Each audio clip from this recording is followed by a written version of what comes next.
Ho ho ho. Green Giant.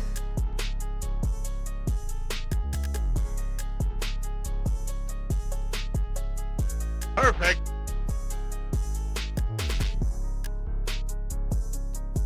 But I cannot see. I'm legally blind. That's my story. I'm sticking to it.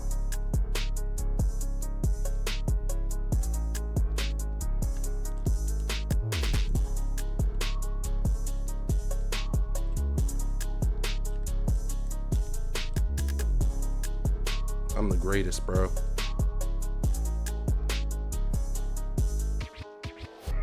No, bro. Come on, fellas.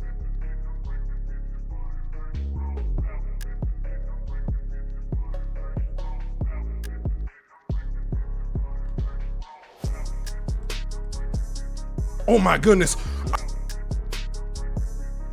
Boy, ain't no way, boy. Boy, ain't no way, boy. Boy, ain't no way, boy. Boy, ain't no way, boy. I'm the greatest. That is very impressive. Wow. Okay. I'm making that deal right now. I'm the greatest. Like that. What they ain't got that carried in my life. That was the game plan, man. 404 centuries. What's good, everyone? It's your boy Dubs, and y'all already know what time it is. I'm back at it with another banger. If you're new to the channel, make sure to hit that sub button as we're getting close to our goal of 17k subs. Hit the like button. Every like is always greatly appreciated, and it shares the video out to more people. So try to get the video to at least 20 likes. We can always do that. I know y'all got me on that one. And hit the bell icon. Make sure to switch to all so you don't miss out on any more content. We're going to jump right into it. I'm not going to hold y'all up too long. So I don't have any jump shots for a small guard. I would highly recommend, if you do have a small guard, I mean, Cam Thomas is always the way to go. Eventually, when people hit starter 4, they're going to get Patty Mills. But, you know, I really wouldn't touch a small guard build right now, not until after the patch, to see kind of where the game is at and how the game is going to play out. It's just you're too much at a disadvantage in being a small guard this year. But with that being said, for y'all, I got my guard build. If y'all haven't seen it, make sure to go ahead and check out that video, the best 6'6" guard build in the game. But my jump shot for him, I did lab up a lot of shots in the beginning. Kind of hard on getting my shooting percentage up, because as you can see, I really did try out everything for y'all. So one of the ones I can recommend if you want to try something different is Rudy Gay base Beluba for release 1, release 2 Julian Champagny. And it's gonna be out very quick. That's the visual cue and everything. This shot is very consistent. It is smooth. Now I will say this year, as you guys all know, jumpers are fast, and when it comes to visual cues, you're gonna have to kind of mess around and find out what works well for you.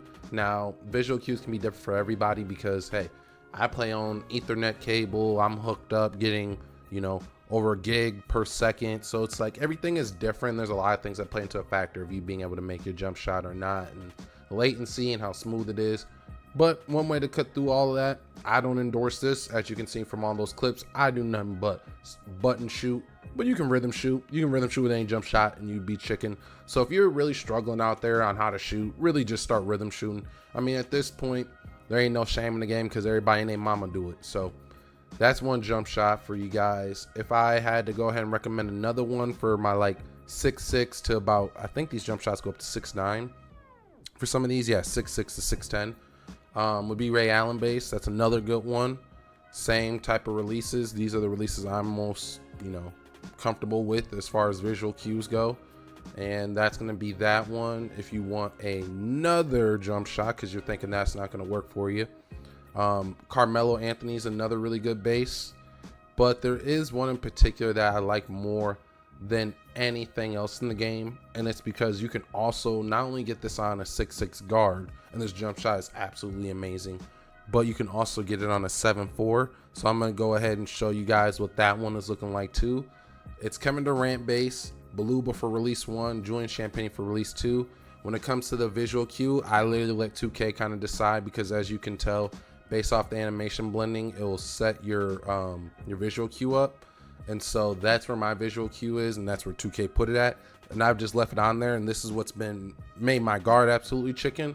So then when I found out that I can get this on a 7'4", you know, I had to do it. The only thing that's different on my 7'4" versus versus my 6'6" guard would have to probably be the fact that you can't get Julian Champagny because you can only get that on a guard. So I use Michael Porter Jr., but it's the same type of, combination. And as far as my shooting bigs, like I said, you're going to go for that 89 3 ball anyways. I would highly, highly, highly, highly, highly recommend for you to go get Kevin Durant base. Because it's just so smooth, bruh. It's effortless how you can shoot with that. Rather you talking about button shooting or rhythm shooting, it's a perfect jumper. You can shoot contested. You can shoot off the dribble with it. I really like Kevin Durant base this year. This is the first year I even used a Kevin Durant base. But yeah, that's going to be my jump shot for my center, and for my guard is that Kevin Durant base. And now I'll go ahead and show you it on my big man. It's the same jumper that you see in all the clips of my 7-4 shooting over everybody. Kevin Durant, Beluba for release 1, Michael Porter Jr. for release 2. And then that is the animation blending and everything right there for you. Now when it comes to some good shooting tips for everybody, because not everybody just needs a jump shot. Some people just need tips. Like they got a jump shot that works for them. So when it comes to tips, make sure tip number 1, you're going to want to make sure that you go over here to the art of shooting, and you want to make sure that you do your drill every single week, or if you manage to beat lethal shooter every 3 weeks. So then that way you can get your hot zones and your lethal zones. Your lethal zones are going to go ahead and boost your 3-point percentage in those spots, I believe up 7. That's from what I've seen in someone's video. And also putting them strategically in good spots is another important thing. Like if you play a lot of park and you're the guard, you're going to want to have those probably all 3 up top. But if you're like a hybrid, sometimes you have the ball, sometimes you don't. Sometimes you spot up, sometimes you don't. You're going to want to probably have it set up like this, where you have 1 up at the very top of the key in the event that you're up there, and then 2 in the corners because you're spacing out the floor, right?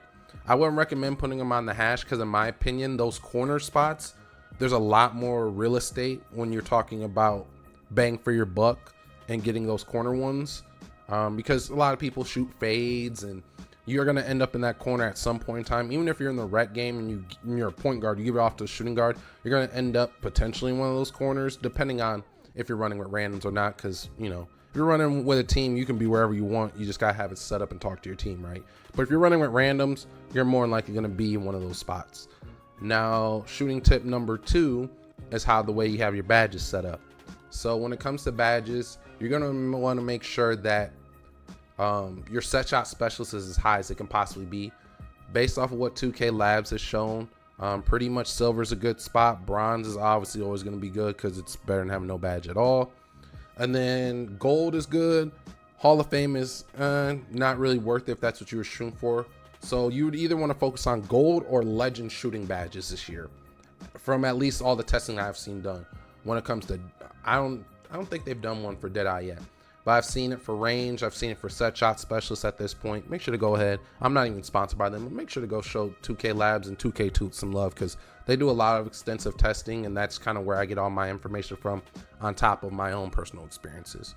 So running that set shot specialist is going to be lethal. Whether you're a guard, you're a lock, you're a 7-4 stretch, whatever you may be, make sure you have that. Range isn't the most important thing anymore. It's not really often that you're taking those types of deep shots unless you're like trying to either A, showboat, or B, you're like a guard and you have satellite. But even if you have satellite, it's going to give you that boost anyway. So I wouldn't focus too much on range. Like if you're debating between having set shot on Hall of Fame or set shot on gold, or range on gold, depending on how you have your max 1s and 2s, I would focus on range more than anything else. And Deadeye, I put this on because obviously 7-4s can shoot over people. So having a gold Deadeye on top of being able to shoot over people, it's just kind of OD. So if I do get a contest, it's going to be like, I don't know, 5-10%. And then I'm going to be able to make it through that anyways. So it doesn't hurt to have that gold Deadeye on there. But shooting badges for sure are super important, as well as those hot spots that we just talked about. A third tip, if I had to give some to y'all, would be make sure that you always have boost. Some people say boost is just superstition. It's all placebo. I mean, I guess it don't hurt to have it on there, especially if you're running around with like a 95, 96, 97, 98, 99 overall. Unless you're buying clothes, which I would never recommend because it's 2K. I mean, no one cares about what you got on. you should be buying at least some jump shot boost. At least buy like the 10 pack, because it's only 1500 VC, which you can literally get from playing like 3 park games or 1.5 rec games or 2 rec games. You'll have it. So, and then last but not least, you have to take good quality shots. This is plain and simple. Don't try to go down and do something that you never done, or if you're that guy in rec who's already 1 of 5 and you see a teammate wide open, you're like, well, I gotta make one eventually, and you just keep shooting it. Like, sometimes you really just have to go to the rim, get a layup, get an assist, because as that bar slowly goes up in your takeover, your attributes are starting to go up. And if you pick the right takeover that gives you like a 3-point boost of any sort, then you're gonna be able to shoot a lot better just by doing something else. So those are my tips for you. Those are my animations, my badges. If this video helped you, make sure to go ahead and hit that sub button for me, because we are on the road to 17K subs. Hit the like button. It's always greatly appreciated. Make sure the bell icon switch all so you don't miss out on any more content. And if you ever want to catch me live, I live stream every single day. Link is down in the description. Make sure to click, go show me some love. And we always have fun, man. But hey, until next time, it's been your boy Dubs, and y'all already know what time it is. I love y'all, and I'll see y'all next time. Peace.